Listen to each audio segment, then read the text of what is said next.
Sakalam karunam samayadipatre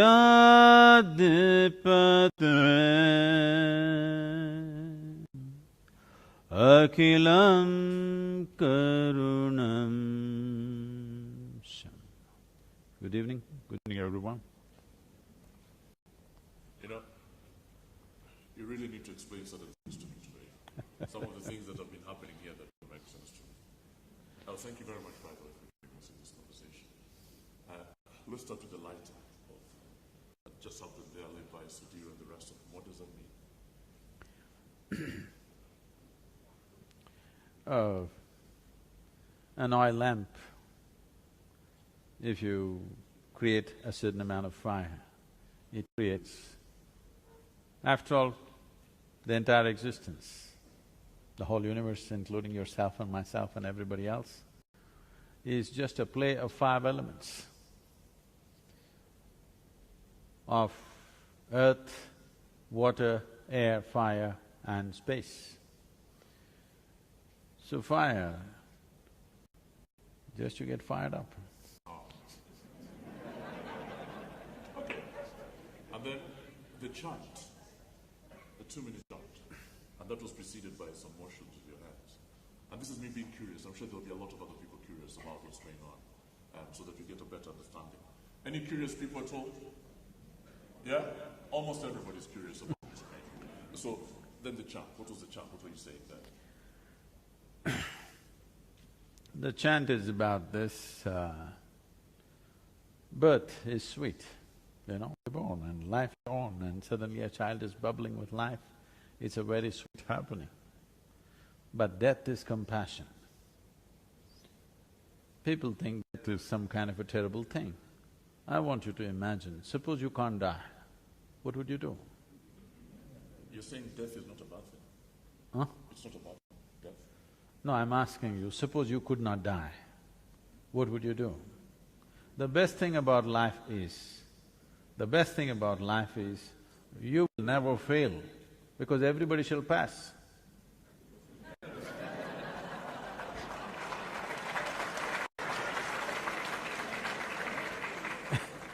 And I needed to get these things out of the way before we begin our conversation because… And the next part of the chant is, we may understand life in so many different ways. Essentially, it's a certain play of time and energy. Time is slipping away. As we sit here, it's slipping away. We may think many things in our minds. Socially, we may think we're doing many things. But as far as this body is concerned, it is making its journey straight to the grave without wavering for a moment. As we sit here, it is moving in that direction. So the only way you can maximize life is by tweaking up your energy levels in a certain way. If you live for the same amount of time, still you lived more because this combination of time and energy, time is anyway flowing, but you can play with energy in such a way that you can raise the nature of your life, the experience of your life, the profoundness of your life, and above all, move from many entanglements which seem to define and describe life for most people towards a limitless sense of freedom or boundlessness within you.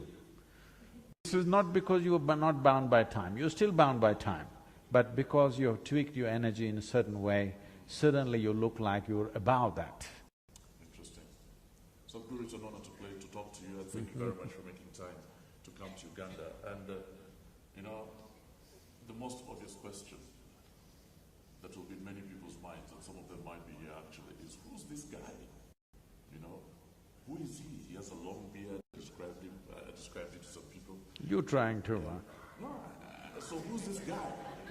And so when they come in here and there's this whole setup and there's this glowing tribute with someone saying that you're as powerful as the power extends across the universe, I thought to myself, is this guy God? Who is this guy? And it would be interesting if you helped us understand who you are and where you come from and how you ended up in Uganda.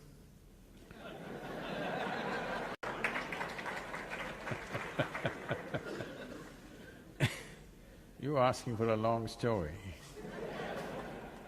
We have time.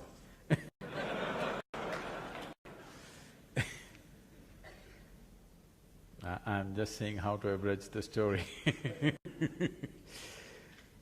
See, I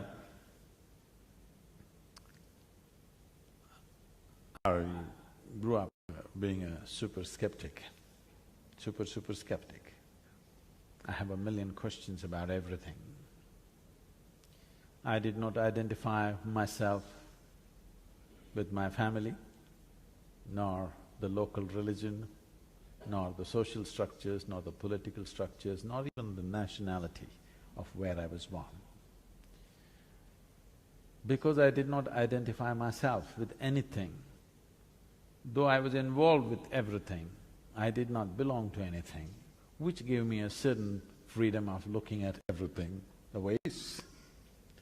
Because the moment you get identified with something, you become prejudiced in a certain way. You look at everything from that context. So I had no context, I was just a bursting life. And as I was telling you, restless not because of anything, I was very joyful and peaceful, that was not an issue. Restless because I knew there is something more, but I did not know what that something more is. So it kind of drove me to all kinds of places. I crisscrossed India on my motorcycle, but then, I was probably 19, almost 20 at that time. I went to the Nepalese border. Till then I did not know there is something called a passport. Today a 5-year-old kid would know. I did not know. I've been riding since I'm 11 without license. When I became 18, I got my license and I thought that's my passport to the world. Suddenly they stopped me and asked, "Where's your passport?" I said, "What is that?" They said, "There's something else you need to cross the border." So I came all the way back to South India. Then I decided I'll equip myself with the needed money and whatever the documents needed, and I'm going to ride around the world. So for this I started a business. I thought I'll make some money. Then… What business? Initially I started a farm, then I got into construction, then I got into brick making, and in about 5 years' time I became very successful. I had my hands on about half a dozen businesses. For those days I was very successful by those standards. So everybody's clapping their hands and saying, "You're doing great." So I'm in this kind of state where I'm cocky and when everything is working your way, the planets don't go around the sun, they go around you. So all the planets were spinning around me and everybody's saying, "You're great." So I'm going on like this. One afternoon, between two business meetings, please if you can keep your cameras down, please, it'll be posted on the YouTube. You can download it, okay? Don't waste your time, be with me. One afternoon, between two business meetings, I had nothing much to do, so I come from a town called Mysore. Are people familiar with Mysore? Mysore city? Almost everybody, this is… So, there's a small hill in Mysore called Chamandi Hill. The culture and the tradition of the time, especially for the youth, was if we want to test our motorcycles, we went up Chamandi Hill. If we want to party, we went up Chamandi Hill. To party? Yeah. You used to party? Right now I'm always in a party. Can't you see? So, if you fall in love, you got to go up Chamandi Hill. If you fall out, you must go up Chamandi Hill. How many times? How many times did you make that trip? And if you have nothing to do, you have to go up Chamandi Hill.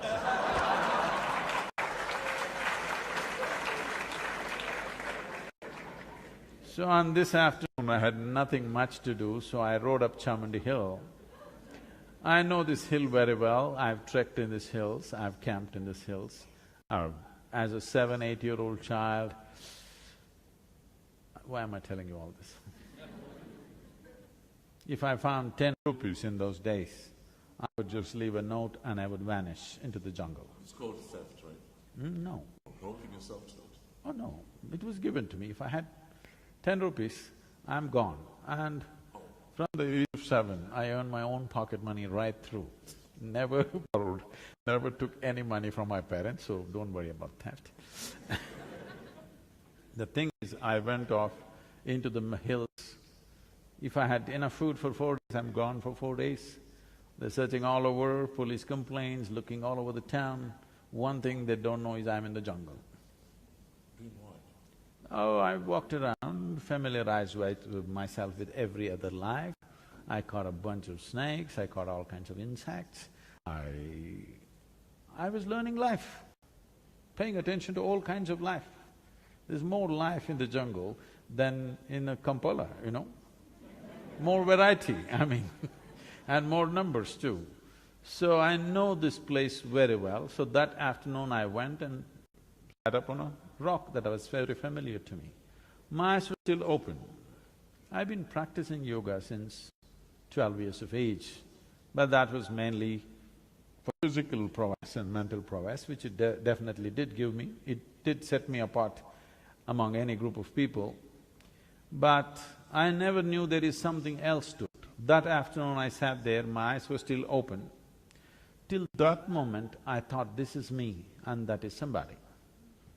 I have no issues with that somebody, but this is me and that is someone else. Suddenly I did not know which is me and which is not me. The very air I breathed, the rock I was sitting upon, the atmosphere around me, everything became me. I thought this madness lasted for about maybe 10–15 minutes, but when I came back to my normal senses, about 4.5 hours had passed. For the first time in my adult life, tears, me and tears were impossible. Tears are flowing to a point my shirt is all wet. I've always been peaceful and happy, life is working out the way I want, I'm young and successful and no problems. It is just that every cell in my body was bursting with ecstasy. Tears are just dripping like this. So when I shook my skeptical head and asked what's happening to me, the only thing that my mind could tell me was, maybe I'm going off my rocker. Which happens?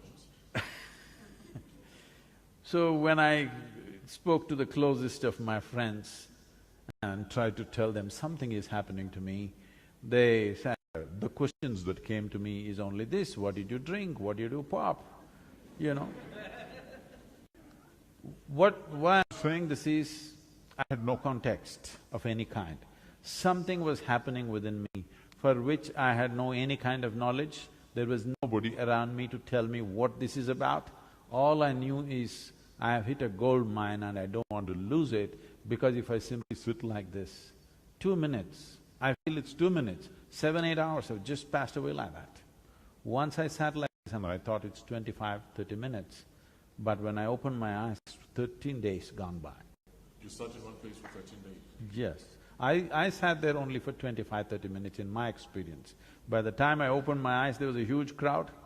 India being what it is, they were pulling my legs and asking what'll happen to their business, when will their daughters get married, and all this stuff. You still get a lot of that. When is my daughter getting married and what's happening to my business? I don't tell them anymore when their daughters will get married. It's the daughter's business when she gets married.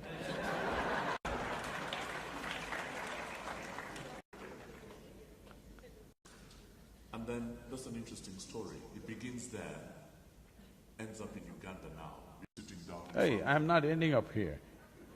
You're not. So we are in Uganda at the moment. Yeah. Why Uganda? How did you end up here? Okay, you say you're not ending up here, I understand that. But why Uganda? Africa has been on my mind for some time, but my schedules have been so killing that, you know, it's not been possible to stop over in Africa.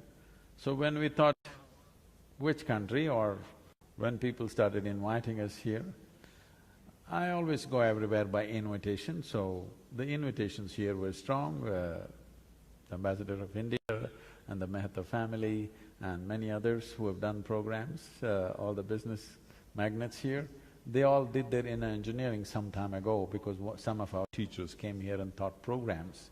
Since then, there has been a strong pitch. So, we took this week off and we're in Africa. Not just Uganda, I'm also touching Kenya and South Africa. Let's give the Sadhguru a round of applause, ladies and gentlemen. Wow. And now… Well, what's that for? Yeah, because you're here, you're welcome. Now let's talk about Uganda. And when I was trying to prepare myself for this conversation, I was wondering, why should I be talking to you about Uganda? Because, you know, your realities are different, aren't they? This is Uganda, it has its fair share of challenges. You don't know Uganda very well. And yet… I may not know Uganda very well.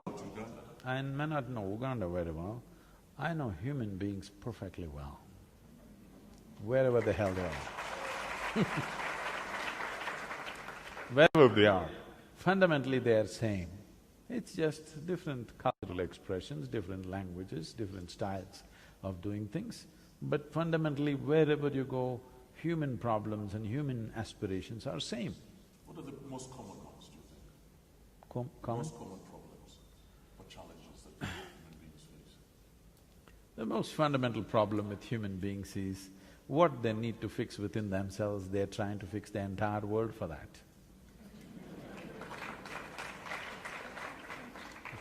This is happening everywhere. People are talking about world peace, but they can't sit in one place for 1 minute peacefully. But they're talking about making the world peaceful. It's never going to work. If you don't know how to keep your mind peaceful, how are you going to make the world peaceful?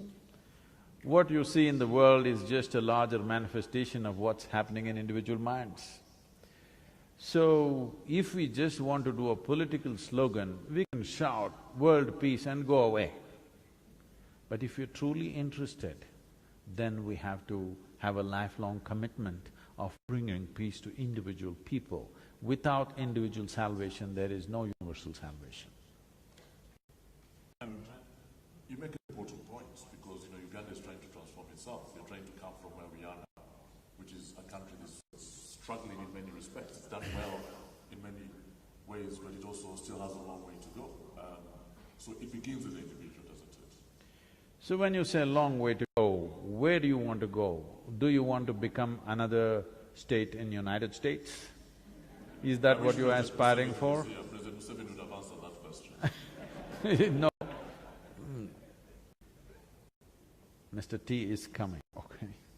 Okay. So, what I'm saying is, it's very important when I look at a country like this, which is naturally so beautiful, nature has been immensely kind to you. You don't know what it means to live in harsh conditions of nature. This is a beautiful, beautiful country. I know if you go by… Right now the world is on a madness of everything bigger. Bigger home, bigger car, bigger this, bigger that. Instead of all this, everything making bigger, I think in Uganda you should think how to have a bigger lake. A bigger lake? Bigger lake.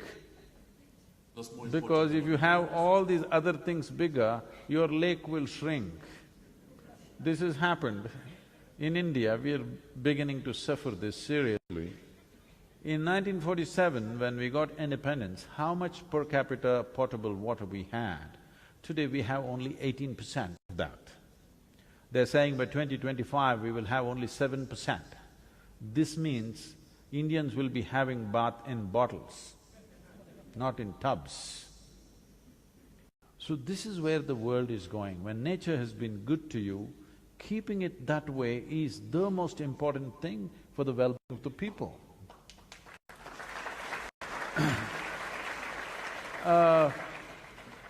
If the thing is for the human beings, if they're well-nourished and there is a beautiful atmosphere around them and their aspirations are tailored according to the nature of what's happening around them, it's better than to go the way America has gone, because I want you to understand, those aspirations and those standards were set up when they believed 5% of the people will rob the 95% of the people to create the comforts and conveniences that they have. Today, the Living Earth statistics says that if we have to provide what an average American citizen has to 7.3 billion people, we need 4.5 planets, but we have only half of it left.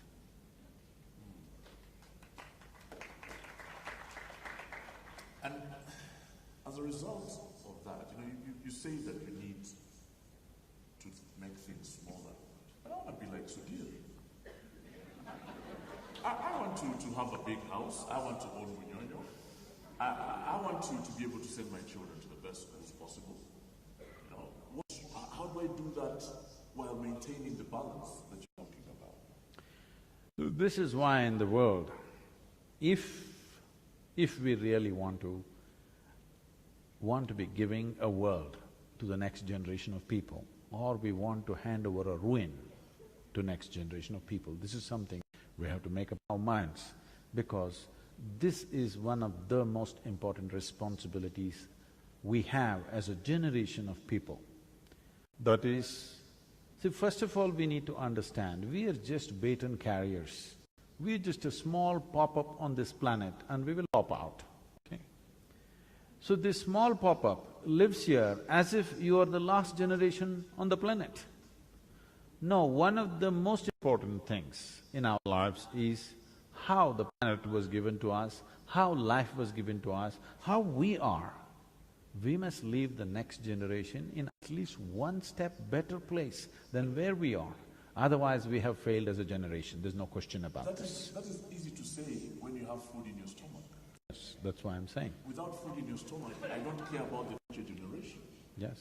I'm keen to make sure that my realities are taken care of. To have food in the stomach, you don't have to destroy the planet, you have to nourish the planet.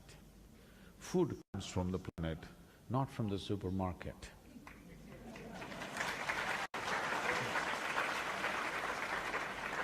So, to feed the population on this planet, the way I see the soil and the atmosphere and the climate the way it is, I'm telling you, this East Africa can be the bread basket for the entire world, because 12 months of a year you can grow crops here.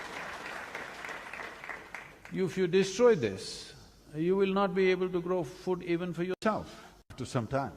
This is happening seriously in India. We have a 12,000-year history of agriculture in South India. This is probably not known to most people. 12,000 years of agriculture. Certain communities have been farming the same land for over 8,000–10,000 years. But today, in one generation, the soil condition is becoming in such a way, there's an alarming situation that in 15–20 years' time, we may not be able to grow anything because the animals have been removed, chemicals have been pumped in, machines are roaring all the time. Machines don't replenish the soil. It takes animals, it takes plants, it takes trees to replenish the soil. So, who we are, the very body that you carry is just soil, isn't it? Hello? You must get it from me now, otherwise one day you will anyway get it from the maggots and it'll be too late. It's very important to understand who we are is just this soil. Now, it is easy to talk when there's food in the stomach.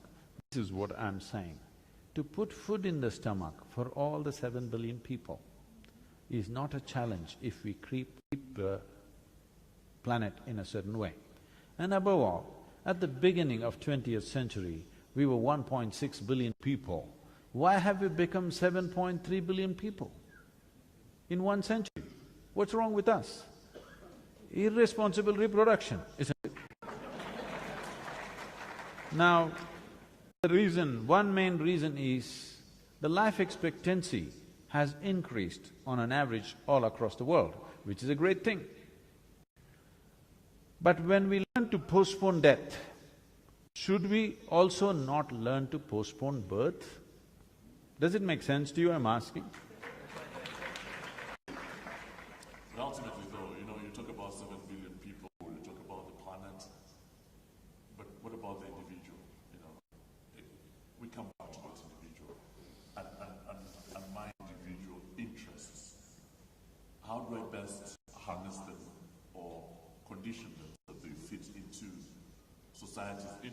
because the truth of the matter is, the way the world is organized, certainly the world that I live in, it's a cutthroat competition. Everybody's competing for the resources we have.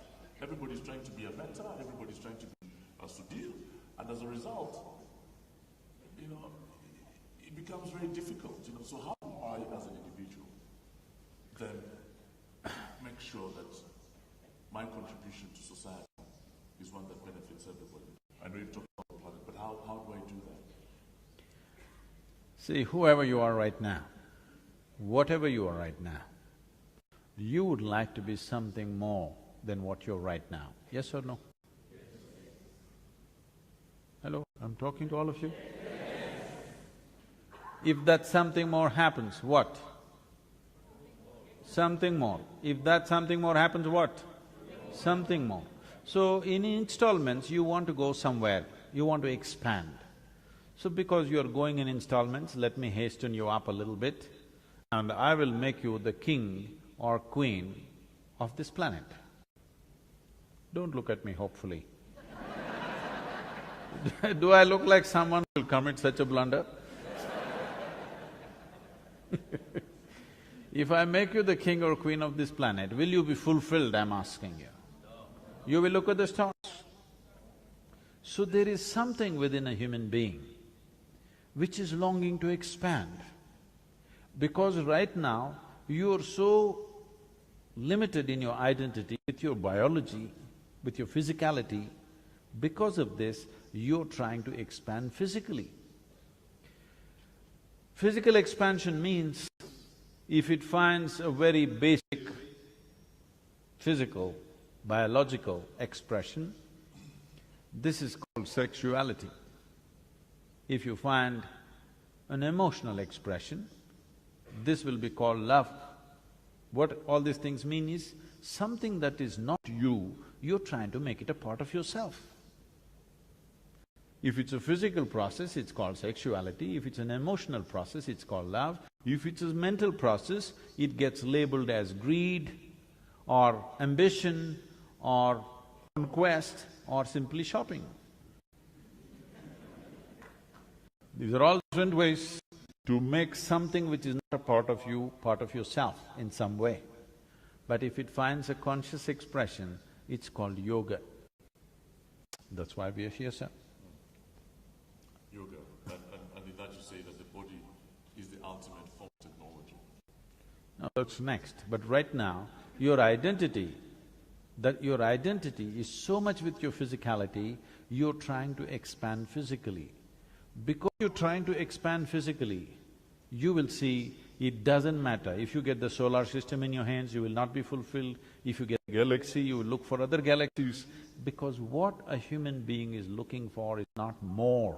When you pointed out these people and said, I want to be like this, you're talking about how can I have more. What you're looking for is not more, you want all. If you want all, physical is not the way, isn't it? If you want to expand in a limitless way, physical is not the way because the nature of your physicality is defined by a boundary.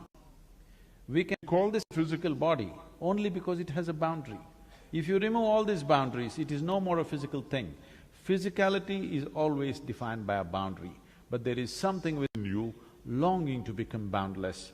This longing to become boundless is being misunderstood as longing to have more. More is not what it's looking for. This life is looking for a limitless expansion. If limitless expansion has to happen, one has to transcend their perception beyond their physical nature. If your perception rises beyond physical nature, then we use this horribly corrupted word, spiritual. And we shall come to spiritual elements a bit later. Right now though, let's talk about politics. It's an interesting subject. Politics of a country, the politics of a country like Uganda. Is politics a good thing?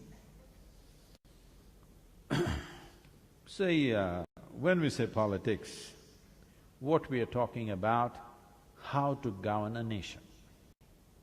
Or what we are talking about is how to make the lives of larger mass of people who are around us. That's the ideal description. That is the fundamental. How it is conducted today is another matter.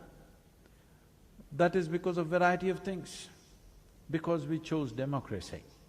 Once you say this is a democratic nation, what this means is any one of you tomorrow could become the leader of this nation. That's what it means. Don't be so hopeless. Yes. Someone who used to think that. In Indian languages, democracy is described as Jananayakam. What this means is, people are the leaders. That's what it means. Well, right now we have a prime minister in our country proving this, that a tea seller can become the prime minister of a nation.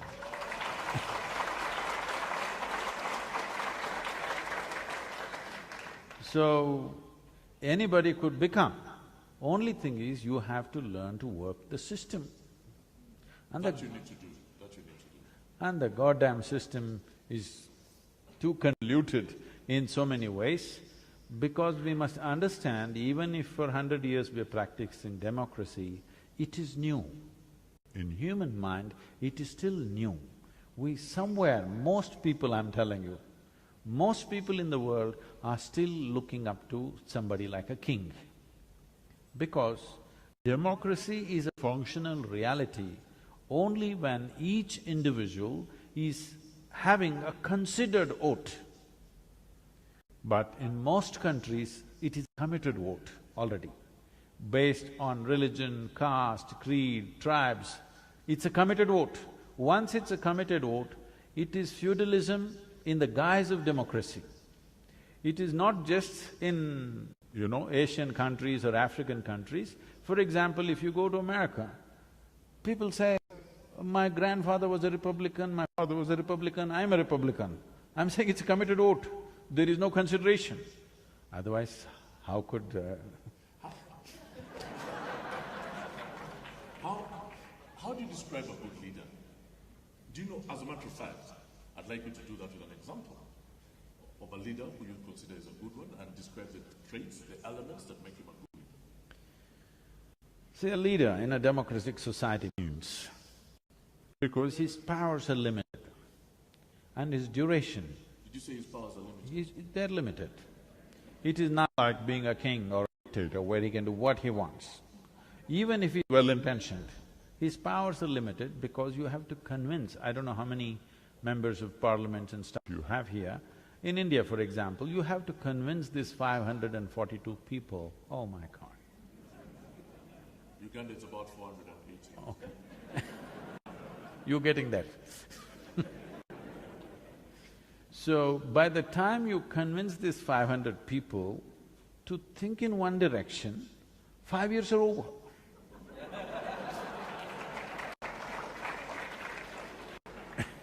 So, democracy is a limited amount of power, and you have to convince everybody.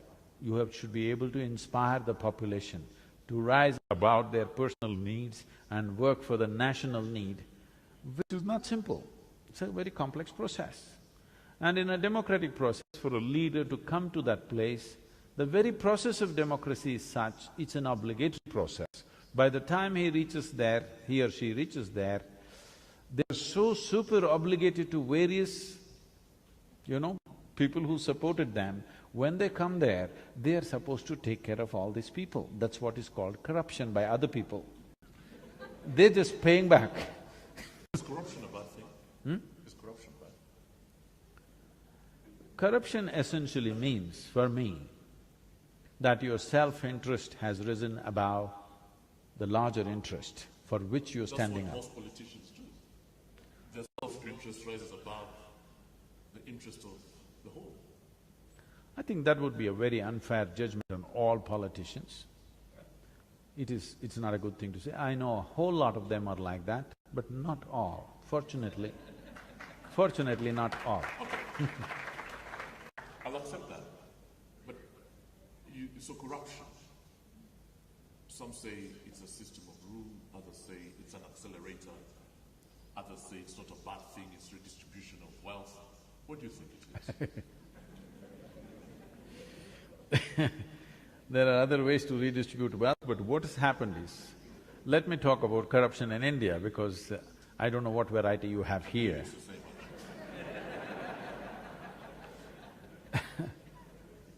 What has happened in India is, we inherited a whole bunch of laws from the British.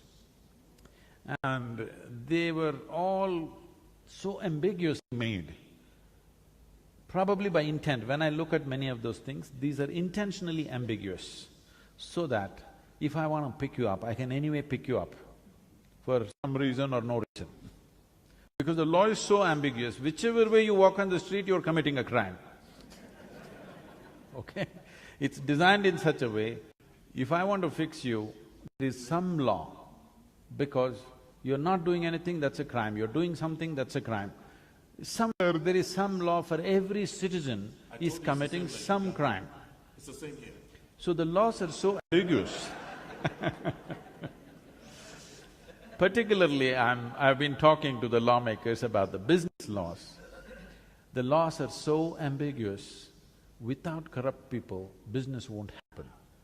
If you stop all the corruption tomorrow morning in India, half the business will stop or more will stop, because these corrupt people are facilitating things, unfortunately. Because the laws are ambiguous, nobody understands. I meet the topmost corporate lawyer in India, and I was discussing something with him and I asked him, do you really understand this law? He said, Sadhguru, no. That's like Uganda. He said, don't tell anybody, but I have no clue. All I know is my client comes, he tells me what he wants, I will argue for that powerfully in the court, that's all. I'll tell you how it works in Uganda. You call them up at night and you talk to them individually and you address their individual needs. And one way of doing it could be to help them with a project that they're working on, or to pay off a loan to Crane Bank,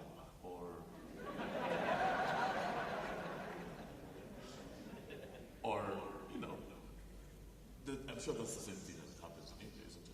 But the key question is it a bad thing? That's what I'm saying. If we want to remove corruption, now they're talking about bribe givers and bribe takers, both should go to prison. So, Who will be left? I said 90% of the people will be in the prison because almost everybody has paid at some point. Who is not paid? Everybody has paid. So, this corruption as an industry, I'm calling it an industry because it's pretty well organized and well oiled.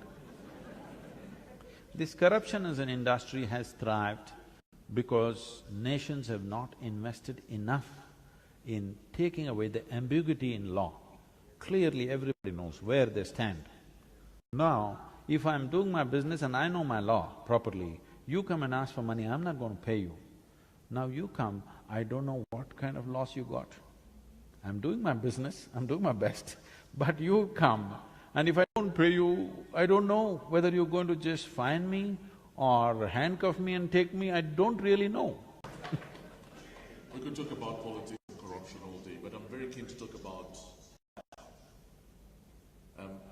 we are, like you said earlier, at a place when technology is extremely advanced. We're very concerned about trying to stick around a little longer. How do you maximize, how do you make sure that your lifestyle is healthy? It sounds like an innocuous question which can be answered by a doctor, but from your point of view… Now, a lot of doctors are not healthy. Lots of doctors are not healthy. They're not. Yeah. So in that context, with that in mind, health, good health, how do you achieve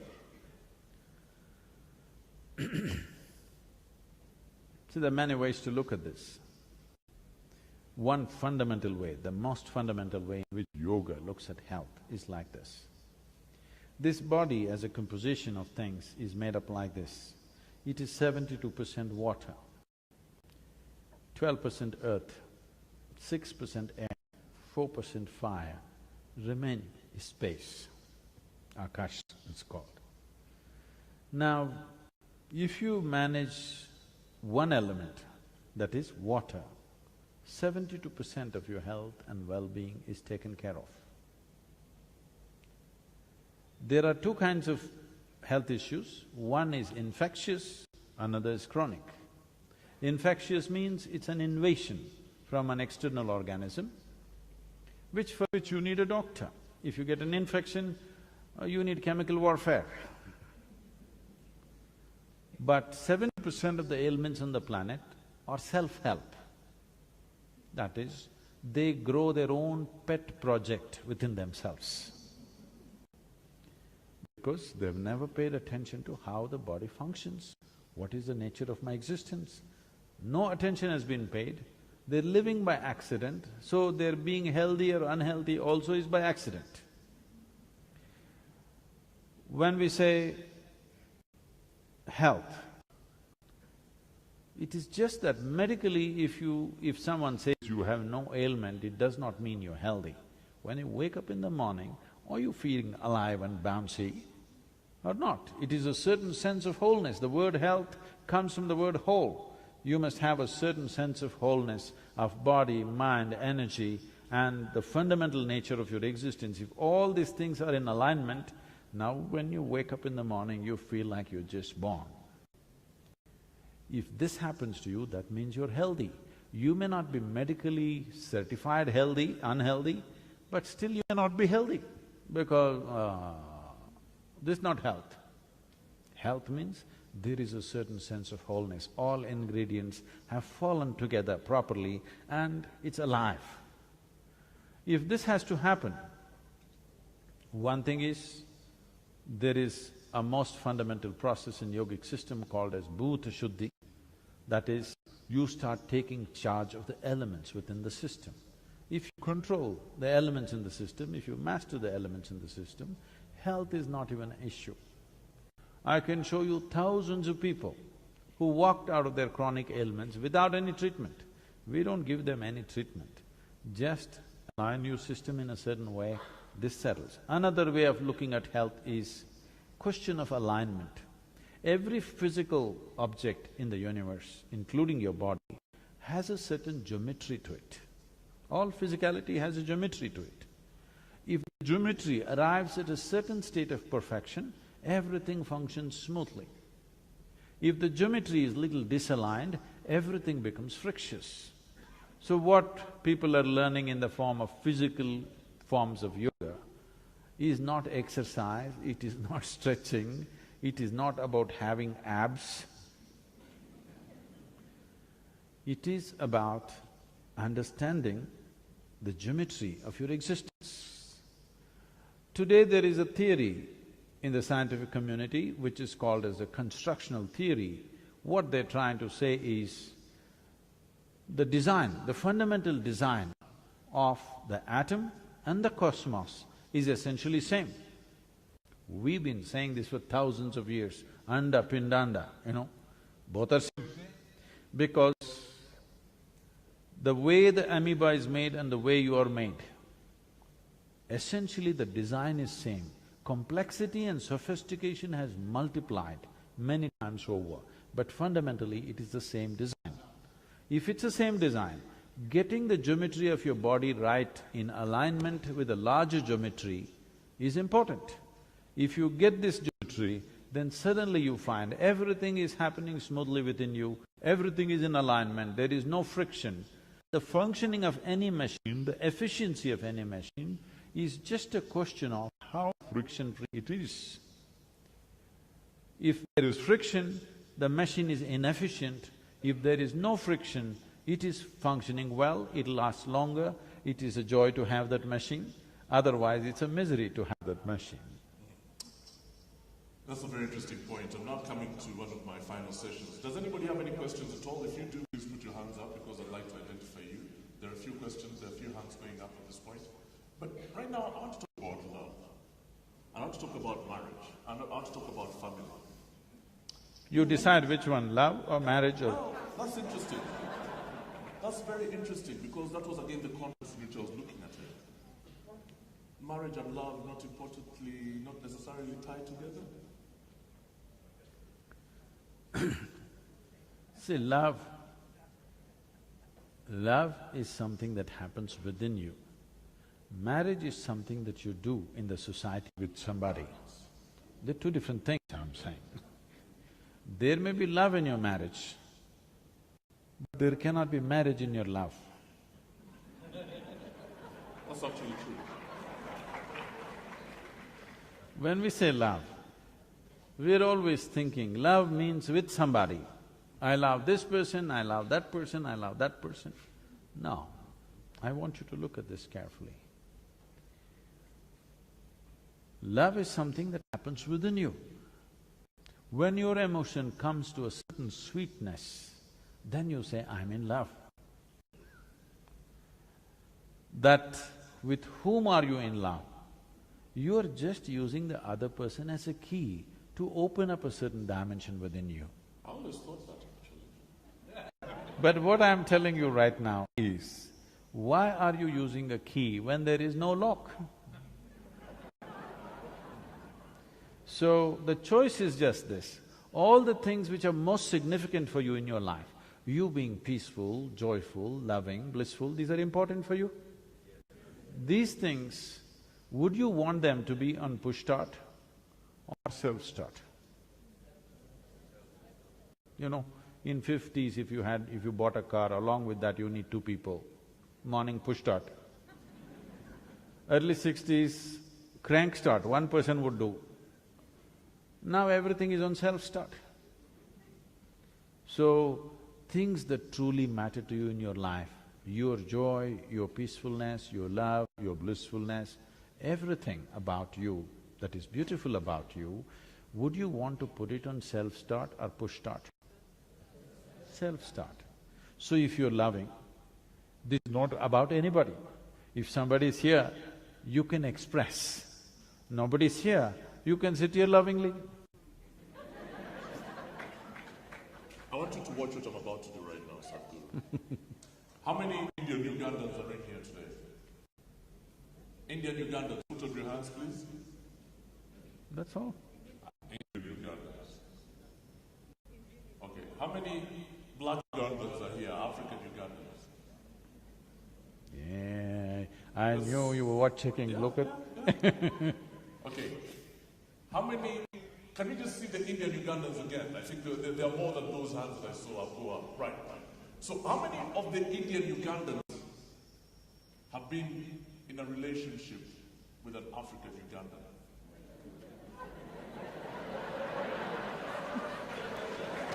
Hi, this is not a confession. Can I see a show of hands? There is one here. No, the thing about Indians is they will never confess such things in public.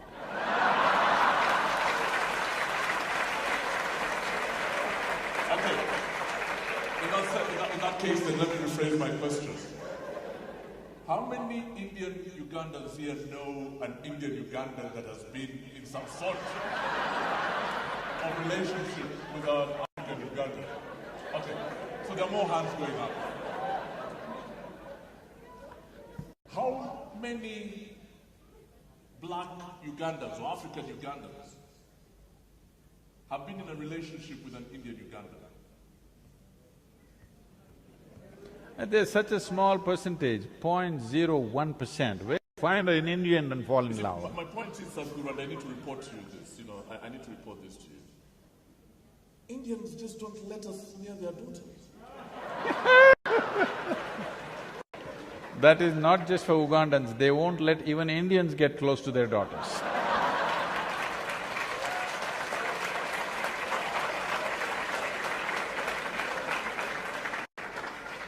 And in many ways, I think this is part of the problem, the fact that we live in a country that is multicultural in many ways, it's cosmopolitan. But that element of social integration doesn't take place. Social integration need not mean sexual integration. Well…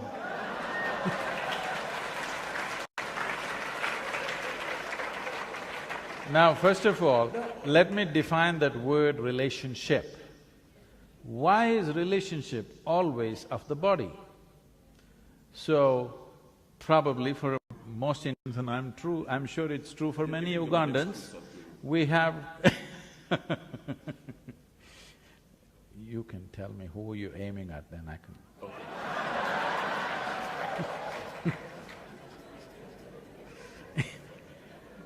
Let's redefine the word relationship. Unfortunately, everybody has picked on the word relationship as it is said in the American B-grade movies, okay?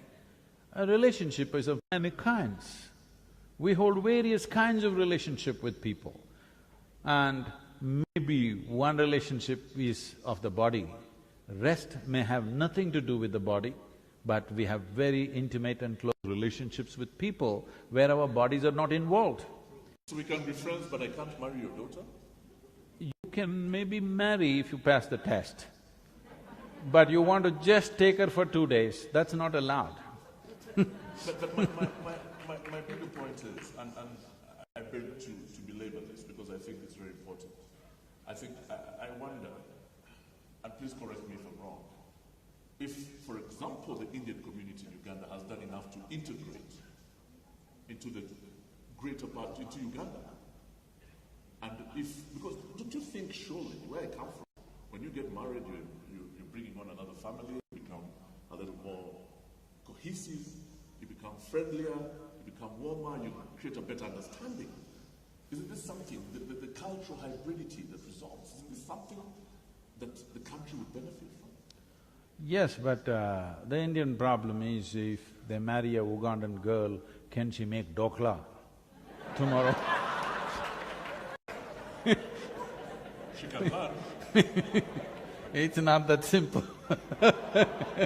It's too complicated. No, it is not about… I mean, if you're looking at it as, are we in some state of discrimination, I don't think so. I'm telling you, even in India, even if they're in India, the whole lot of them are Gujaratis, they won't marry a Tamil person within the country. They won't marry a Bengali person. They won't marry an Andhra person. Somewhere if somebody falls in love, it may happen, but generally they would like to marry in their own community, in their own thing, because this is the way they have known life for thousands of years about preserving talent and culture within that. So why this was so is… No. See, we are talking about times when there were no universities to impart skills and knowledge. So right now, if there is a blacksmith, he wants to marry only a blacksmith's daughter, not a goldsmith's daughter, because she will be little dainty and fanciful, she won't last in the blacksmith's house. She won't last. So if this marriage has to be enduring, because they're looking at children, till the children grow up, the husband and wife should be together. I mean, they're thinking of a lifetime, they're not thinking of a few years. So they're very conscious about putting it through all kinds of screens because they are thinking of marriage as a lifelong partnership, not a brief encounter. That doesn't make it a good thing. I'm not saying it's good or bad, I'm just saying why. They may not be opening up their doors of marriage. They don't open their door, Gujaratis will not open their doors of marriage to Tamil. Tamil people no way will marry Gujarati. Yes, they will not. Maybe individual people, out of interaction, young people meet each other, it may happen, but families will not do it. Now things are changing a little bit because it's becoming difficult to find your own kind, so people are doing something, but it'll still take a long time because there are many aspects to this, it's very difficult to explain. Because, see, if I go in United States to somebody's house, I just smell the seasoning in the house, and I say, "You're this community, isn't it?" They say, "Sadhguru, how do you know?" I said, "The seasoning." Because in a particular community, it smells in a particular way. Another community which just lives in the neighborhood, they make seasoning in a different way. And these people can't stand that and they cannot stand this. Their tongues have been, cultured to like only this. Am I saying, is this good, is this bad? This is not the way. It is great that there are so many varieties of people, and they've distinctly maintained this for some time, Today a time has come in the world where people have to integrate, but it need not be made compulsory. Let it happen at its own time.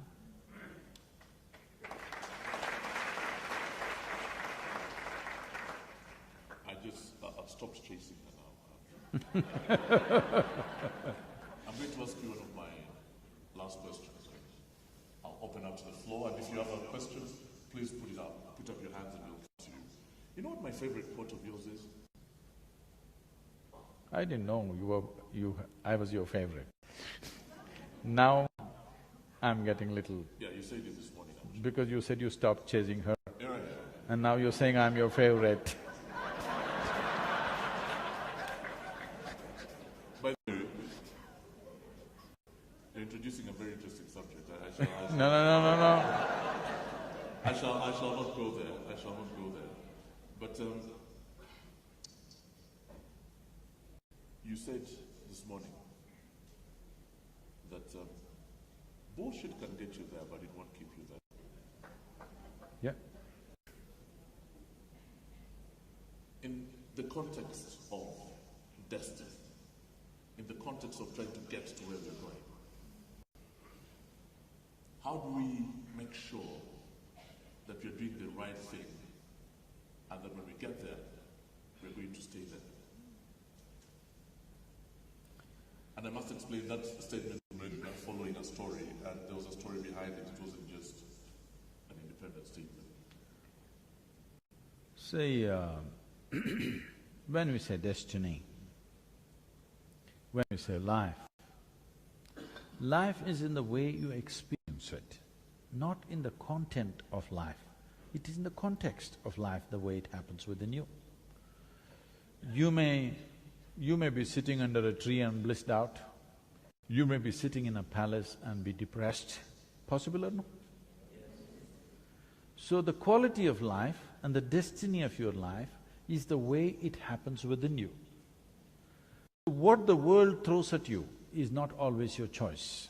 It is a consequence of times in which we exist. But whatever it throws at you, what you make out of it is essentially you. This is your destiny, that it does not matter what the world throws at you. You know how to make it a good thing for yourself and everybody around you. This is taking charge of your destiny. Destiny need not necessarily mean all the physical situations that I dreamed of happened, but my experience of life happens the way I want it. This means I am in charge of my destiny. Well, here a whole lot of people have been sharing their stories with me that in this country they prospered at one time and they had to leave the country for 8–10 years and then they came back. That's what I was telling them. If somebody was asked to leave, many people would hang from the trees, not being able to take it. But people went wherever they went and they came back and recreated what they had. A whole lot of them, maybe many of them lost it. But what I'm saying is, what they created physically is not the thing. I must tell you a story. You okay for a mythological story? Recently, I was talking to a large group of school children in a small town in Andhra Pradesh, which was a strange thing for me. I was wondering whether they will understand English, but they were all highly perked up. There were over 5,000 children, and I was speaking to them. Then one little girl stands up, a 14-year-old girl. Well, I'm sorry, I shouldn't call her a little girl because she doesn't think she's little. She stands up and asks, Sadhguru, you know, Ram in Ayodhya, his wife gets kidnapped from Sri Lanka. Where's he?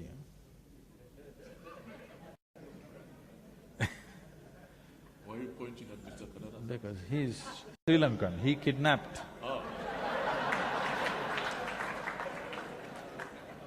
So this king's wife was kidnapped and then he walked all the way to Sri Lanka, fought a battle, set fire to the entire city, got his wife back, went back home. It's a big story. So this little girl asks, Sadhguru, is it practical for a man to walk from northern India to Sri Lanka?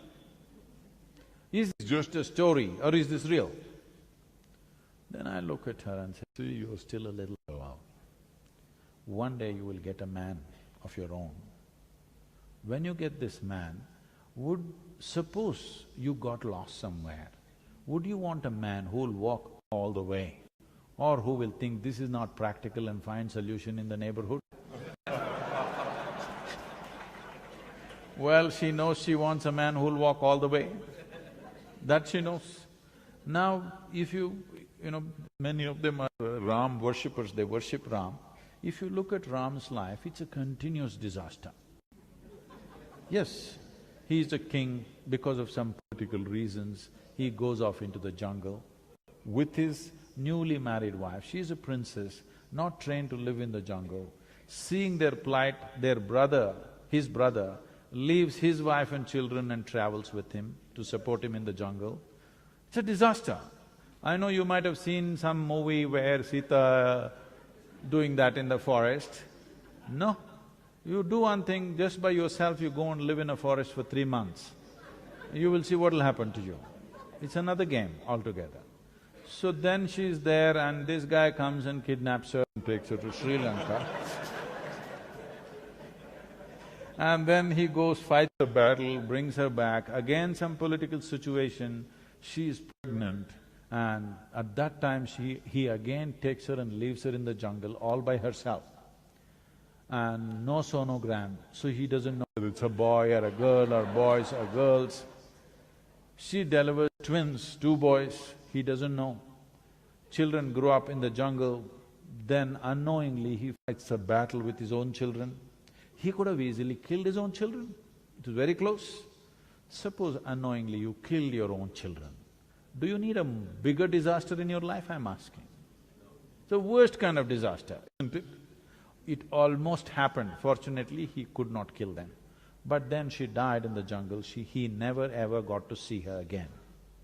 This is not a success story, but they worship him, not because he's a big success on the outside. No matter what happened, he did not lose his balance, he did not become resentful, he did not become hateful, he did not become angry, he did not lose his composure.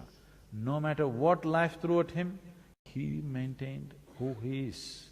So this is what we call as destiny. His destiny is totally in his hands. Life can do whatever, but he will do only what he has to do. This is taking charge of your destiny. Thank you very much, and right now I'd like to open up. As a culture, they all learn to bow down to that quality, not just success in the world. He is a big success as a human being within himself. For that we are bowing down. I'm opening up the floor now to questions. I'm going to start with the gentleman over there. Could you just put your hands up if you'd like to ask questions? Quite a few hands going up. Let's start with you, sir. If you can stand up and introduce yourself. Well, my name is Old Man of the Clan. I am told that you are a guru of yoga. I would like to know from you, what animal is yoga? What? What animal? Annie? Animal is yoga. What is yoga? Oh. And how can it be useful? Why should an old man like me care about it? And No, I didn't get that part of the… What animal is yoga? What is yoga, basically? Okay. I'm Oh, asking, what is yoga? okay, all right. And why should I care about it? What is its value? I'm seriously ignorant about it.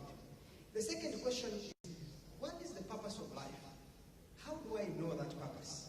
How do I pursue it? How do I find it and how do I live it? Thank you.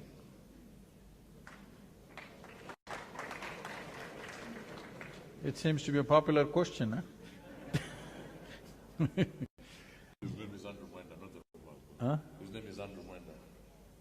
Is Andrew. Andrew. Yes. Okay. Andrew, when when you ask what is yoga, I'm sorry, initially I missed that animal part. I get it. What is this yoga? First let me tell you, this is the only practice on the planet which has lived for over 15,000 years without any papacy, without any authority enforcing it on anybody. Never in the history of this yogic culture, has it so happened, somebody put a sword to your throat and said, you do yoga, otherwise you're dead. No such thing ever happened. Out of sheer efficacy, because it works, it's lived. Today over 2 billion people are doing some form of yoga. What is it? Many ways to look at it. I would like to explore two different ways so that it brings some clarity to you.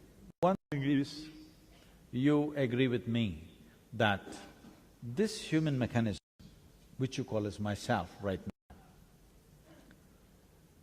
do you agree with me that this is the most sophisticated technology on the planet? Do you? I'm just asking you, such a complex technology you have with you, have you read the user's manual? So one dimension of yoga is to explore the user's manual which is written into the system, so that you know how to explore the full depth and dimension of what this life is about. If you explore the full depth and dimension of what this life is about, this second question, what is the purpose, would be very easily answered. Or in other words, to simplify your question, what you're asking is, what is the nature of my existence? Because you are certain that you exist, but you do not know the nature of your existence. If you think one way, you become one way. If you think another way, you become another way. If you feel one way, you become one way. You feel another way, tomorrow you become another way. Because what is human is not defined. If you had come as any other creature, we know what is a earthworm, we know what is a grasshopper, we know what is a tiger, we know what is a lion, but we don't know what is a human being, isn't it?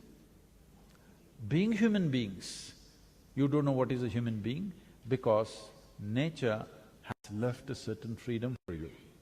With every other creature, nature has drawn two lines within which they have to live and die. For the human being, there is only a bottom line, there is no top line. This means there is a limitless possibility of exploration. When we talk limitlessness, definitely we must leave the physical behind, isn't it? Because physicality is the dimension of the limited. Physicality is always of boundaries. When we utter the word limitless, we must understand we want to transcend physical nature. What is the purpose? Suppose right now, all of you, I'm asking you, if you're feeling really ecstatic, would you ask, what is the purpose of life? No. It's becoming a little burdensome. It's a little drag when you get up in the morning, what the hell am I doing here, kind of feeling. Now it comes up, what is the purpose? Your idea of a purpose is you want a meaning. I want you to understand, meanings are a psychological problem. You want to find a meaning. There is no meaning anywhere in the existence. But meanings are important for your intellect. If you keep your intellect aside, there is no meaning to anything. The existence is simply on. What is the meaning of it? There is no meaning. This is just an intellectual pursuit. Right now, because of the nature of your education, the only dimension of intelligence that you're exploring is intellect. Intellect is like a scalpel. Whatever you give to your intellect, it will dissect. Right now, the very question that you're asking is to dissect. What is the meaning of life? What is the purpose of life means we must dissect this life and see why this life, why am I here, what should I do, where should I go? This is simply because right now, life is not being experienced. Most human beings have become a bundle of thoughts, emotions, ideas, opinions and prejudices. These are all your making, this is not life. This is your making. Your psychological drama has overtaken the existential drama. Creation, such a magnificent creation, but right now your psychological drama has overtaken the creation itself. Today, sun came up on time. Hello? So what? No, I must tell you this. Some time ago, a year or a little more than that, I was flying a helicopter in United States and it was a good day weather-wise, so we took off the doors and we were flying an open helicopter. Well, every aviator knows for every 1,000 feet that you go up, how much temperature and stuff. But we just went up there, suddenly a cloud cover, we hit a cold front. The temperature dropped dramatically where, even to hold the controls it became difficult, so we decided to come down. As we were coming down, we were just discussing, suppose tomorrow sun doesn't come up, what happens? Oh, we thought maybe in 3 months this will happen, 6 months that will happen. We came down and did a bit of research and we found if sun does not come up tomorrow morning, in 18 hours' time, almost everything that you know as life will be gone except certain microbes deep in the earth, almost everything will be frozen and gone. So sun came up today morning, I want to hear appropriate noises, Yeah, it's not a small thing but sun came up on time, planet is spinning on time, the entire galaxy is going on without any accidents. Everything in this cosmos today is going great. But you have one little nasty little thought crawling in your head and it's a bad day.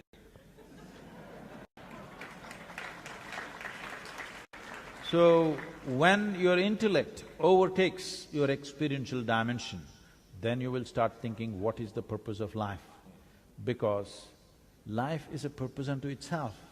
If you experience this life in its fullness, right now your psychological drama is hijacking life. Most of the time you're thinking about life, not living life.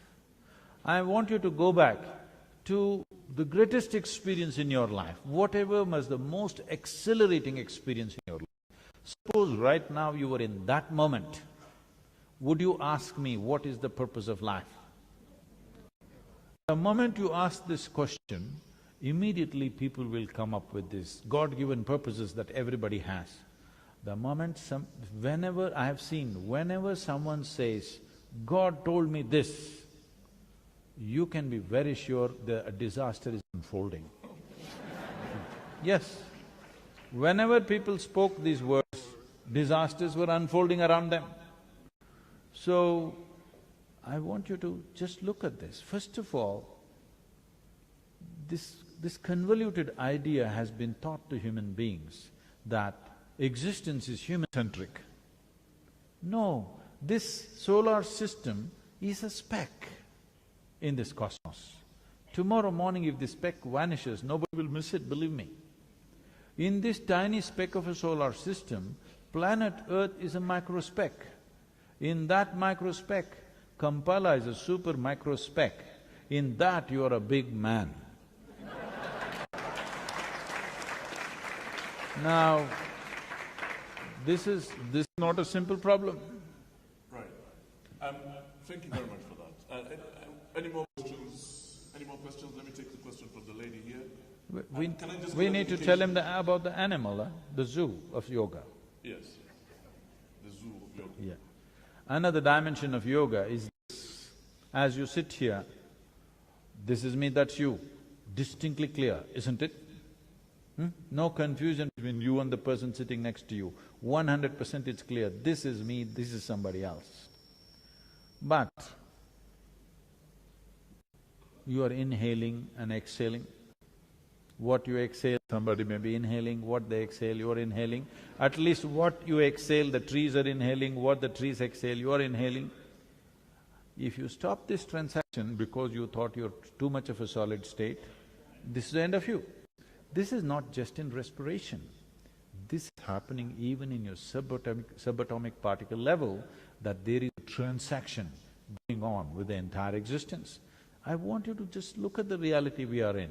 We are sitting on a planet, round in shape, that on the equator, we are sitting like this, Suppose you got your high school globe to your house and sit on it, you will be sitting like this. It's an odd way to sit on the equator. At least you must Migrate to North Pole, where you could sit firmly.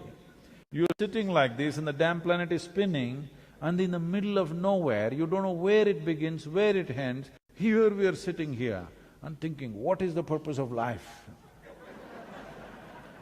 Now, who you are right now, it's like this. Let me give you an analogy. As school children, when you were children, you might have blown soap bubbles. Did you? Andrew? Soap bubble, huh? Did you blow soap bubbles? That's okay. So, when you blew a bubble, this was your bubble, this was somebody's bubble, distinctly there. But when it burst, what was the major content of this bubble? The air within. Where is my air and where is your air? There is no such thing. Even now there is no such thing. You are just imagining that this is me, that is you. Till you're buried, it looks like you won't understand. If you understand right now, your life will transform. If you get it at that time, it's a bit too late. Okay. Yoga means to obliterate the boundaries of your individuality. As you sit here, if you can obliterate the boundaries of your individuality and begin to experience everything as myself or myself as everything. Suppose you sat here in this hall and experienced all the people in this hall as you experience the 10 fingers on your hand. Because I want you to understand, whatever the content of this body was not you some time ago, it's just the food that you've eaten. It is the soil which has become food, it is the food which has become flesh. It was not you yesterday, today it is you. So what is not you, you are able to make it yourself simply because you include it into the boundaries of your sensations. So yoga means to be able to expand these boundaries in such a way that if you sit here, you experience the entire universe as yourself. If you sit here and experience the entire universe as myself, then we say you are in yoga, not doing yoga. Then you are a yogi. So this is the purpose of yoga, because not that this is something that we've invented. This is the way life is happening. Life is not happening as individual. This is one big cosmic life. You can blow your own soap bubble and have a sense of individuality. The magnanimity of creation is such, though you are a puny little nothing, it gives you a great sense of individuality for a period of time. So enjoy that, but don't get lost in it, because that is not your nature. Right now you've blown a bubble, enjoy the bubble, but you must know this air is constantly in moment. If it is not in moment, it'll suffocate. So yoga means to consciously obliterate this. As I was telling you, whether it's sexuality or love or ambition or conquest or yoga, essentially the goal is same. In some way, you want to make this bigger than what it is. But if it becomes bigger, it wants to become bigger. So yoga means you learn to obliterate the individual boundaries so that you can experience the entire universe as myself. This is not a philosophy, this is not an ideology, this is the way existence is happening. If you experience life the way it is, then you can handle life most efficiently. If you do not experience it the way it is, but you have your own psychological drama which tells you something else, then with the simplest things people are confused. People don't know how to handle their thought and emotion even today, after 50, 60 years of life, simply because they have not seen life the way it is. They are imagining things which are not there in their psychological space. So yoga means to know reality, to perceive reality just the way it is. If you perceive everything just the way it is, your ability to conduct life is greatly, greatly enhanced to a point where other people think it's superhuman. Essentially, it is about realizing the immensity of what it means to be human.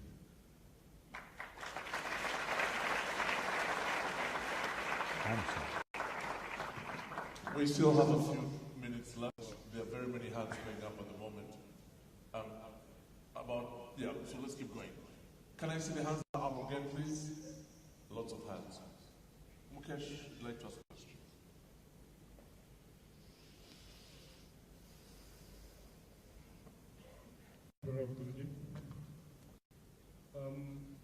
This question you're going to ask is not, I've heard the answer before, but I would like this question to be answered as a group, benefit of a lot of Ugandan friends and colleagues and associates who have invited here.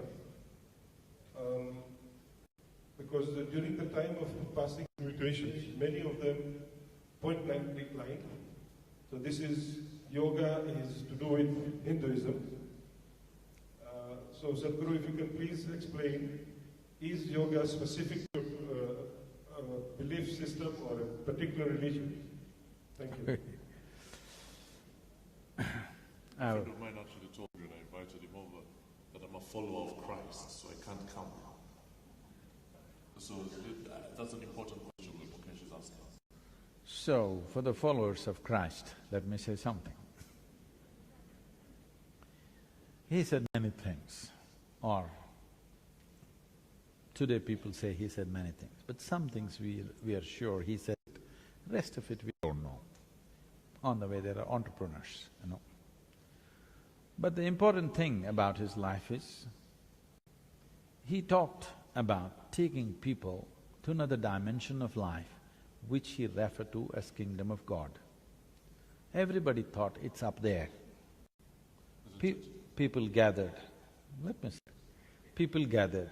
When enough people gathered, he turned around and said, the Kingdom of God is within you. Whoever says that, he's a yogi. Jesus Christ was a yogi?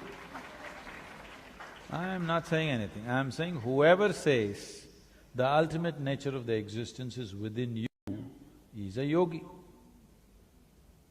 That's what yoga means.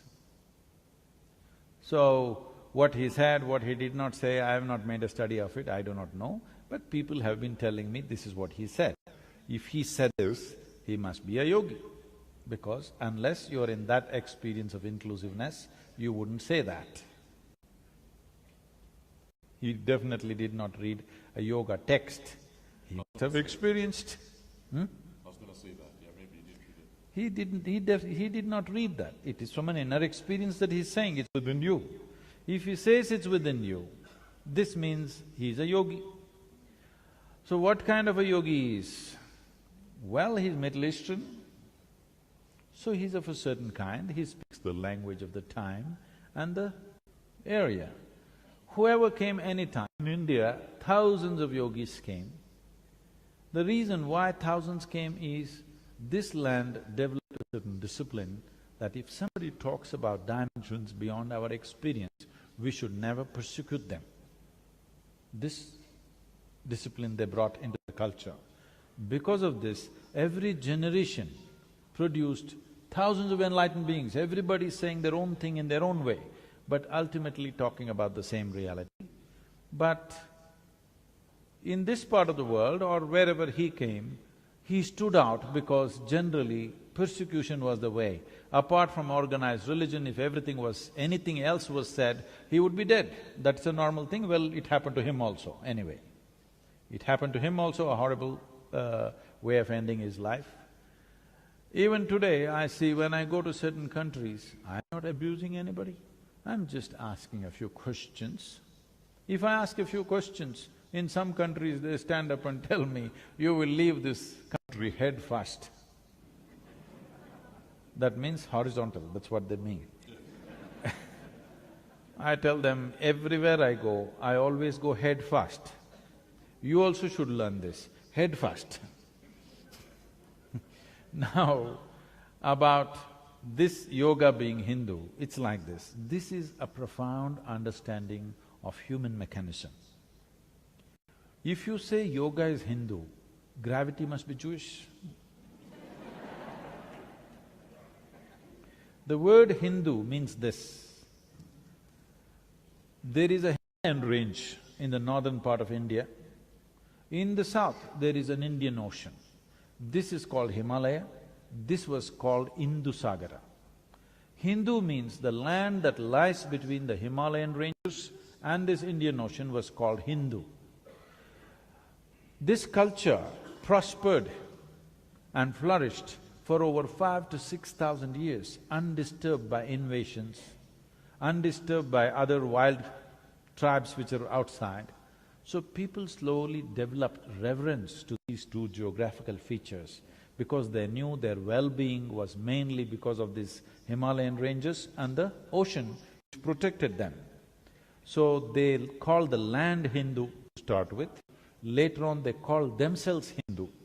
So anything that's born in this land, because it's a geographical identity, an earthworm born in that land is a Hindu earthworm. This is not a religious identity, this is a geographical identity.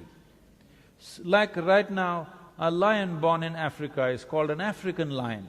So why is an earthworm born in India not a Hindu earthworm?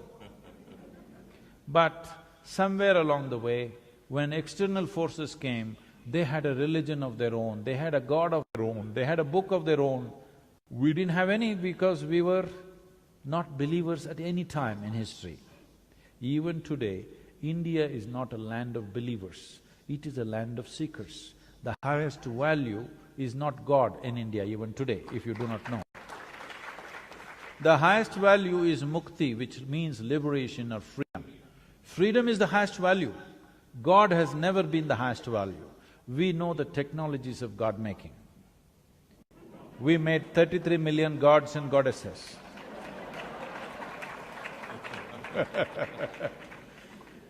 Because we understood how to create a form and energize it and make it work in a particular way for us. But never, ever that culture propagated a god up there, a book which tells you what to do. Everything is a debate. Even when people who were recognized godly, when they came, there were no commandments, there were only debates, endless debates. Even today, Indians are still debating. In the same vein, therefore, is there such a thing as an afterlife, or is this it? You want to know what happens after death? Yeah. Some things you know best by experience.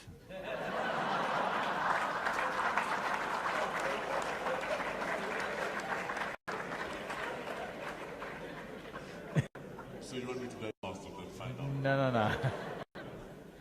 The thing is, everybody wants to know what happens after death. But actually what they're asking is, what is the nature of my existence? I'm here right now, but I know one day people who were here before me, they died and poof, they vanished. What happened? So what will happen to me? What you're saying is, what is the nature of my existence? Will my existence end with this body, or will something else happen? Will I go to some place? Will the accommodations be good there? How is the climate? All these things. See, if you want to know the nature of your existence, this is the best time to know, isn't it? You're here, alive, with an active intelligence. This is the best time to explore.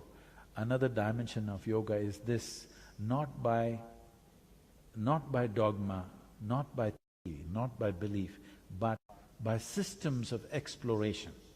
Is this true that your body that you have right now, you gathered it over a period of time? Hello? Whatever you gather, you can claim it is mine. But if you say it's me, you kind of lost it, isn't it? Hello? Understand what I'm saying? See, right now, I say this glass is my glass. Then you will think, oh, Sadhguru has some problem. But let's listen some more. Everybody says he's wise. After some time I say, this is me. Then you will say, let's go. Because this amounts to madness. But right now there is water here, if I drink it, it does become a part of me, isn't it? This is how you gathered whatever number of kilograms you have right now with you. Yes or no? This entire body was gathered from outside. The content of the mind and the content of the body you gathered from outside. This is a heap of food, this is a heap of impressions. What you gather can be yours, can never ever be you. So there must be something beyond this body, beyond this mind. Don't assume, why don't you explore? How can you live here without knowing the nature of your existence? You want to know what happens after death? Don't you want to know right now what's the nature of your existence? You must know. If you don't know, you will be eternally confused human being. Thank you. Yes. Any more questions, please? Yes, let's have the lady here ask a question. Anybody at the back? Okay, and then I'll come. Let's move to the back of the room next. Pranam, Sadhguruji, I've just got a question here. Okay, can we have the lady here first, please? Yes. Thank you so much. Namaste, Sadhguru. Right. I think there are very many microphones going around at the moment. Okay. The lady here, and then we'll come.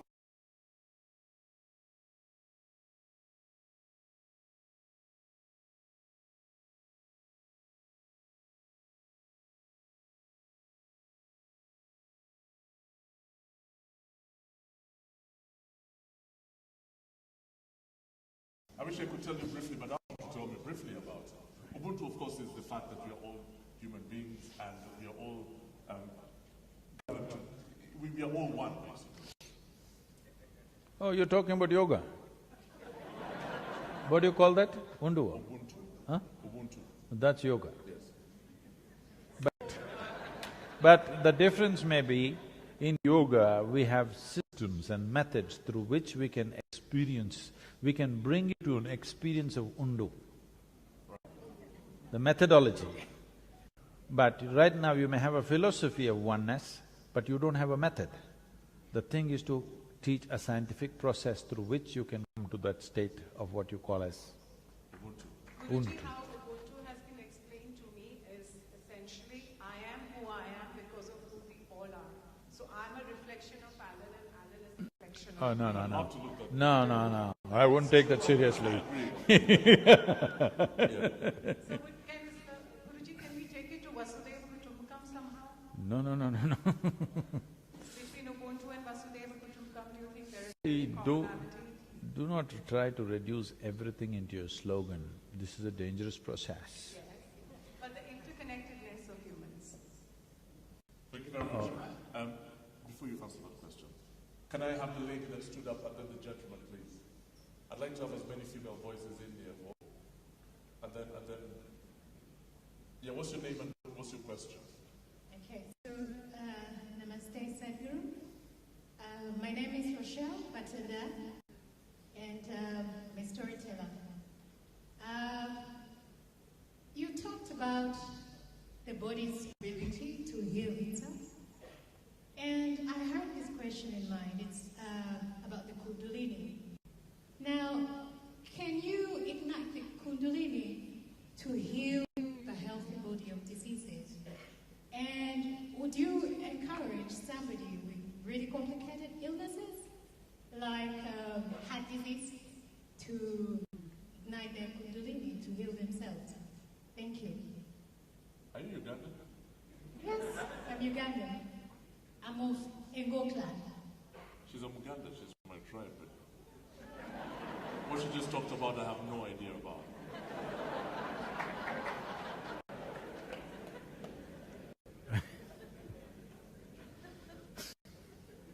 What did she just say, man?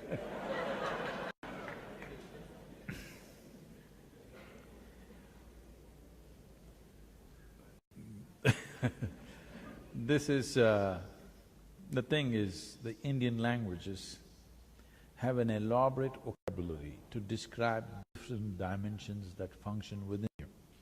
The English language has phenomenal vocabulary to describe the outside, but when it comes to the inside, it's very poor. But the Indian languages, particularly Sanskrit, she's picked up one word from that, it has an So it elaborate… actually exists. Huh? The word exists. Yes, yes. So, Kundalini means a certain… Right now I am speaking, this is Kundalini, the energy behind this is Kundalini. You are listening, that is also Kundalini. A dog is barking, that is also Kundalini. A flower is blossoming, that is also Kundalini. Or in other words, that energy which makes everything happen in the physical creation is called Kundalini. So what they're right now referring to is, there is an entire system called Kundalini Yoga to maximize this energy. Because generally in most human beings, to eat, sleep, reproduce and die, a minuscule of this energy is active means it's good enough. If you raise this energy, then what is happening is, in the composition of elements, you're trying to change the fundamental composition of how you're made. That is, you're trying to increase what is called as akash. This means your perception will enhance, because only what you perceive you know, rest is just imagination. Right now, our modern education systems have surrendered to information. After some time, you will see, information means nothing, because you seem to know everything but you don't know anything. Right now, we know about health, but they tell me the world's food industry is $7.6 trillion. The world's pharmaceutical industry is $7.2 trillion. They're saying by the end of 2017, the pharmaceutical industry will overtake the food industry. That means we'll be eating more medicine than food on this planet, and we are healthy. We know so much about health, but we don't know how to be healthy. Like this, because information only gives you a sense of knowing something, but you cannot really make it happen in life that way. It is okay with material things, but when it comes to life, information doesn't take you anywhere. Probably your grandmother lived with much more life sense than with all the intellect and education that most people have today. Simply because there was life sense, everything was by experience. So Kundalini, when we talk about it, we are trying to raise the energy. Now can it heal ailments and this? We must understand this much. This entire body was created from within, right? Whatever I hear you eat a lot of bananas, but by eating all the bananas, you didn't go bananas, you became human, all right? So, whatever you eat, there is something inside which is capable of manufacturing this body. When the very source of manufacturing this body is within you, if there is a repair job to be done, is it best to go to the manufacturer or to the local tinker? If you have excess with the manufacturer, you would go to the manufacturer.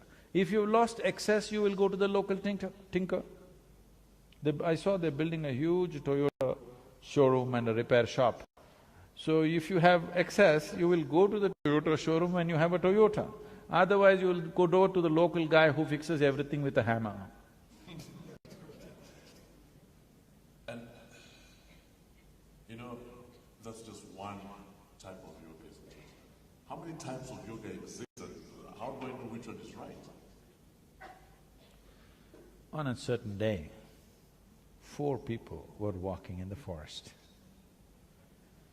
One of them was a karma yogi, another was a gnana yogi, another was a bhakti yogi, another was a kriya yogi. What this means is, if you employ your body or physical action to reach your ultimate nature, we call this karma yoga, yoga of action. If you employ your intelligence to do the same, we call this gnana yoga, yoga of intelligence. If you employ your emotion to do this, we call this bhakti yoga, yoga of devotion or emotion. If you employ your energies to do that, we call this kriya yoga, yoga of transforming energies.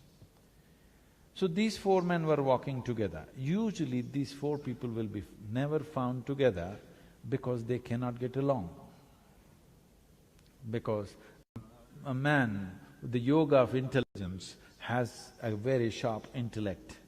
Those who have a sharp intellect can't stand devotional people. Have you seen this? Yes or no? They can't stand devotional people who are doing Ram all the time. They cannot stand them. Andrew Munda is one of them. Andrew. He can't stand emotional people. Yes, he is for Gnana Yoga candidate. So these are the only 4 types of yoga you can do, because these are the only 4 instruments you have on your hands. So these 4 people were walking, suddenly a thunderstorm broke loose. And they started running looking for shelter. The bhakti yogi, the man of devotion, said, in this direction there's an ancient temple, let's go there. Well, they trust him with the geography of temples, so they ran there. There's an ancient temple where the walls have all collapsed, just 4 columns and a roof, and there's a deity in the center. They all rushed into the temple, not because of their love for God, Simply escaping the storm. Then the storm became very severe, started lashing from every direction. There was no other place. So they came closer and closer. Then they just hugged the deity and sat down, all four of them, just to escape the rain, not because they love God. And suddenly God appeared. In all their minds, the same question, why now? We did so many things, you did not come. Now when we're just escaping the rain, you turn up, why now? So God said, at last you four idiots got together. I've been waiting for this for a long time. So, yoga, you are not just body, just mind, just energy, just emotion, you are a combination of these things. Unless they come together in the right way, there is no yoga for you. So, you are one kind of combination, somebody else is another kind of combination. Accordingly, it has to be mixed. That is why a live guru is important, because he mixed the right concoction for you. Thank you very much. Let's go to the back of the room, please. Yeah. Whoever gets the microphone first. You must take the microphone, please. The very back of the room, yes. Yes. Hello? Hi, I had a quick question about faith traditions. I'm actually a former graduate student in religious studies, and one of the biggest challenges I have is this dichotomy that exists in religious faith, especially fervent religious faith in religions that are, or rather, in people who choose to believe in their religion in a certain way. And what I mean by that is there is great beauty when you go to particular countries and you go to a mosque, and there's incredible adherence to faith that can be inspiring. And you can see that in all traditions across all countries. But often that faith is coupled with negative attitudes, homophobia, Islamophobia, fear of the other. And my question for you is, how do we see the beauty in religious faith while also avoiding some of the problematic things that happens within dogmatic belief? That's a really tough one. No, it's very simple. Yeah. See, the thing is just this. Right now I'm going to… this is just an experiment. Is it okay? Can I experiment with you? This is just a simple experiment. How many of you believe in God? All such people raise your hand. Okay, that's good. How many of you believe you have two hands? All such people raise one hand. How many of you believe you have two hands? Okay. Do you believe you have two hands, or do you know you have two hands? Huh? You know you have two hands, isn't it? If somebody who starts an argument with you and tries to prove to you you have no two hands, and suppose the argument becomes too overwhelming and he is about to prove to you that you have no hands, one slap in the face, he will know that you got hands. So with hands you know, with God you believe. I'm not trying to take it somewhere else.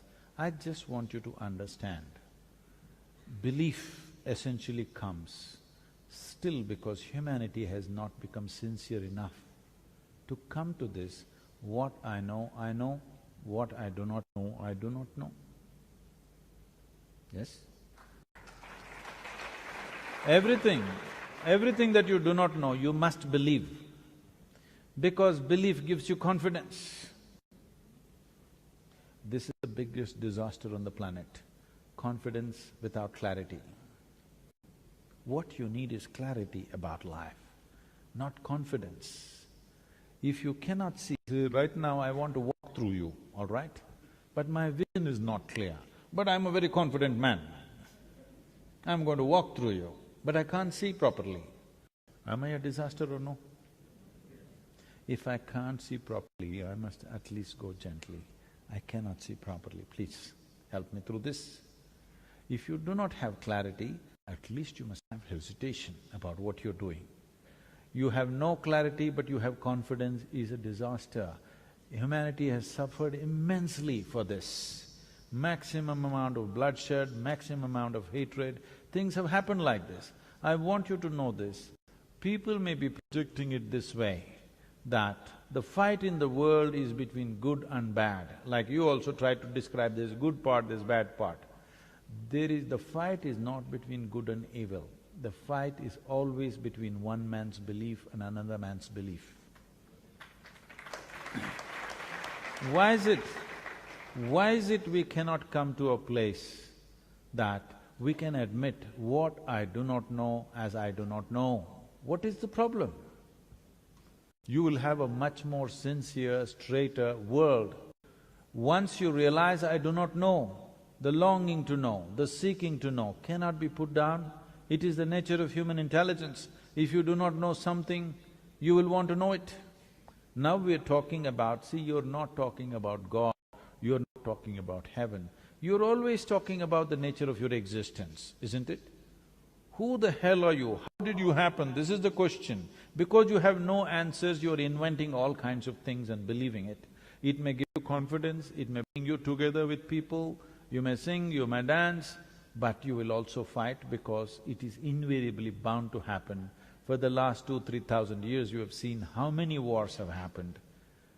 Because you believe one thing, somebody believes something else. I think it's time humanity matures into this level of sincerity. What I know, I know. What I do not know, I do not know. I want you to realize the immensity of I do not know. If you see I do not know, the longing to know, the seeking to know, and the possibility of knowing becomes a reality. Otherwise you just believe something. Can I tell them a small joke, Alan? Yeah. Because this is serious stuff, you know. A small joke. Small joke. There were two young boys, very energetic. When young boys are very energetic, they're in constant trouble. And they are. The parents are very embarrassed because the entire community is discussing their children. But you know how to produce them, but you don't know how to fix them, isn't it? So not knowing what to do, they decided to take them to the local parish priest. Because together they're very strong, they decided to take them separately.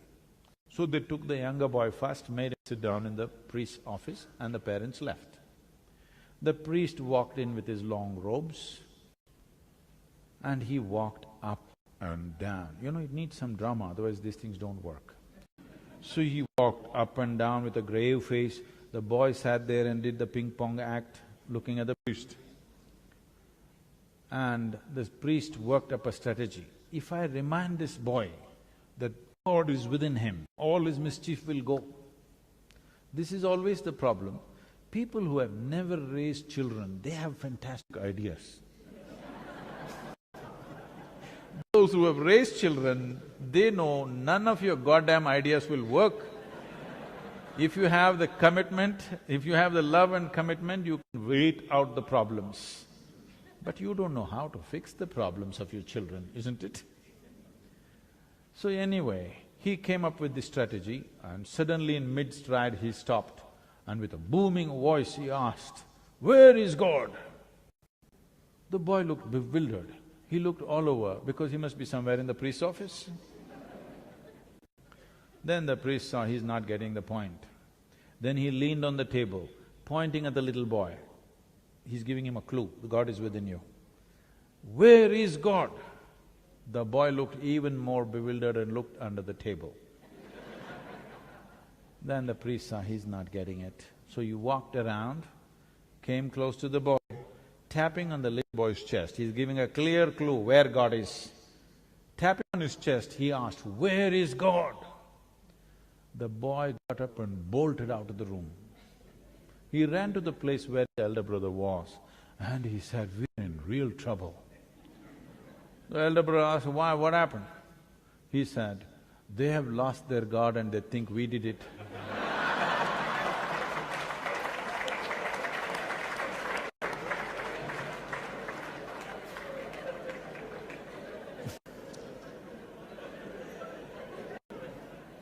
I'd like to take a few more questions, but we're pressed for time. So I'm going to try to wind up this conversation. There's so many hands still going up. I'm not sure what we'll do about that, but very many hands going up. How much more time do I have? 5 minutes. Okay, we shall find a way of addressing all those questions at some point, but Sadhguru, let's just wind down our conversation. I've always wanted to ask you, what's with the beard? Where did that come from? I'm sorry? What's with the beard? You're trying, I can see.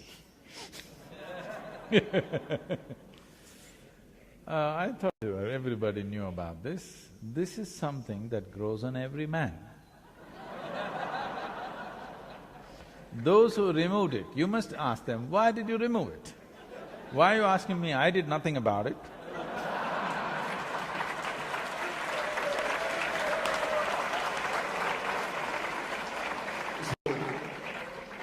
You just did shave then. I just didn't do anything about it. Right. Because I thought everything that's given to me, particularly around my head, has a specific purpose.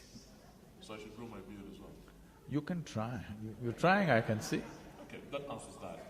So when you're not trying, you're No, quite… I can say something further on that. Yes. See, if you ask people why they have cut this, left that, whatever, all the distortions they have done, why if you ask them, they said, this is my fashion, all right? So, it is not about fashion, it is essentially wherever there is no pain in your body, this is what you do. Suppose there was no pain in your nose, I'm sure in the name of fashion you would have stripped it in many different ways. Suppose there was no pain in your entire body, I'm sure in the name of fashion you would pull out your intestines and swing it. If there was no pain, you think people wouldn't do it? They would do all kinds of things. Or in other words, right now, for most human beings, it is not their sense which is preserving them, it is their pain which is preserving them, which is not a good way to live. That's interesting. And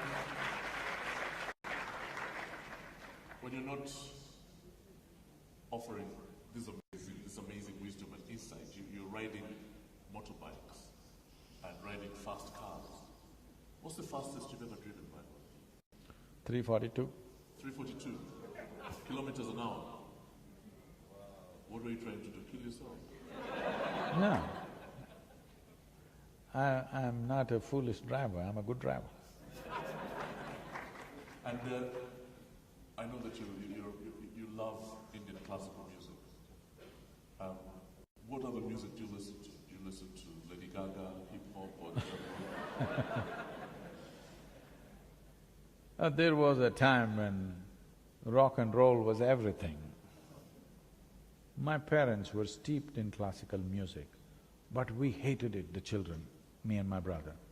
We would turn up rock and roll at full volume, just so that this classical music by accident doesn't enter my ear and pollute me, okay?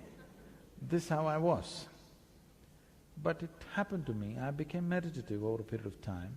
One day I was on my motorcycle, it was in the Mysore University. This was such a distinct and powerful experience for me. And I was just riding. I heard a powerful sound, some musical instrument that I can't recognize. It just gripped me like that and just drew me. It's not like I decided to go there. I just went, there's an open-air theatre, I just rode up that place and I parked there and I just looked. And somebody was playing, today I know it is a Rudravina. It's played in a very mild, slow way. It's not like dang, dang, dang. It's like dong, dong, it's going… This sound just gripped me from within. I just sat there on my motorcycle, tears were coming out of my eyes. Just the sound was just destabilizing everything inside me. It just shook me through and through. From that day, suddenly my ear for classical music just evolved into a big possibility, and today we are… one of the major music festivals in India happens in the yoga center. The rock and roll was important because it moves your body and boom, boom, boom. But once you become still within you, suddenly this classical music, when I say classical, the Indian classical music is made in such a way, if you listen to it carefully, you will see your body will become still and erect. You will see people unknowingly will sit like this, I must tell you this. This is about 10 years ago when we first started this school, home school. I went there, all these 6.5-year-old children, in the morning assembly I went there to see them. They're all like this, like this, like this, like this. I said, why are these kids like broken tops? And I thought what to do with them. I just taught them the 7 notes. Sari, Gama, Pada, Nisa, these 7 notes. 12 minutes a day. I'll tell you, after a month and a half I go there, they're all sitting like this, unmoving. That's the impact it has on the system. A proper arrangement of sounds. Because sound is a reverberation. Today modern science is proving to you, everything in the existence is just a reverberation of energy. Your idea of physicality is a myth. If you get the sounds right, you can make it coincide with who you are, you can make it relate to the larger reality. This is called as Nada Yoga. That means coming to your state of union within yourself just by using sounds. So, the music has this. When you're young, you like something that moves your body, so it was rock and roll, now you're saying it's hip-hop. And finally, when it's all said and done, how do you want to be remembered? I want everybody to be so blissed out that they wouldn't care to remember me. Miserable people always remember. Joyful people may have things in memory, but it's not such a big thing. So, if people are always saying Sadhguru, Sadhguru, this means they're not still complete. I want every one of them to be so complete that I'm unemployed and they don't have to remember me. It's a good thing. Ladies and gentlemen, the Sadhguru, a round of applause.